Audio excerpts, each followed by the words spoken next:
আসসালামু আলাইকুম, কেমন আছেন সবাই? আশা করি সবাই ভালো আছেন। আলহামদুলিল্লাহ আমিও ভালো আছি আল্লাহ পাকের অশেষ কৃপায়।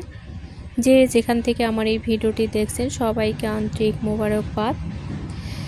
একটা কথা আমরা ছোটোবেলা থেকেই শুনে আসছি, সেটা হচ্ছে যায় দিন ভালো আসে দিন খারাপ। আর তখন ভাবতাম যে এটা একদমই ভুল কথা। আমরা যখন বড় হব, লেখাপড়া শেষ করব, কিছু একটা করব, সেই জীবনটাই হবে আসল জীবন। কিন্তু আসলে না, আজ বুঝতেছি যে আসলে ওই জীবনটাই অনেক সুখের ছিল, যেখানে বাবা মার আদরে ভরপুর ছিল জীবন, কোনো টেনশন ছিল না। যদিও আমরা পায়ে হেঁটে স্কুলে যেতাম, আমাদের বাড়ি হচ্ছে গ্রামে, তারপরেও অনেক সুখ ছিল, শান্তি ছিল।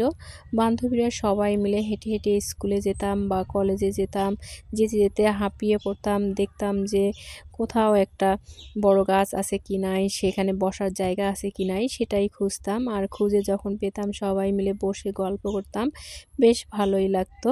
সেই হাঁটার মাঝেই অনেক সুখ ছিল, শান্তি ছিল।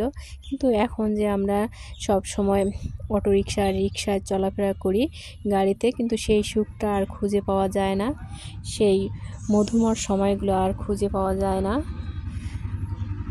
আসলে যায় দিন ভালো আসে দিন খারাপ, এটাই চিরন্তন সত্য কথা। কিন্তু এখনও আলহামদুলিল্লাহ যে অবস্থায় আছি ভালো আছি। ভবিষ্যতে আল্লাহ পাক না জানি কি করবেন। আসলে বয়স হলে দেখি আশেপাশে বয়স হলে যে মানুষের অবস্থা বা পরিণতি হয়, আসলে দেখলে এতটাই খারাপ লাগে।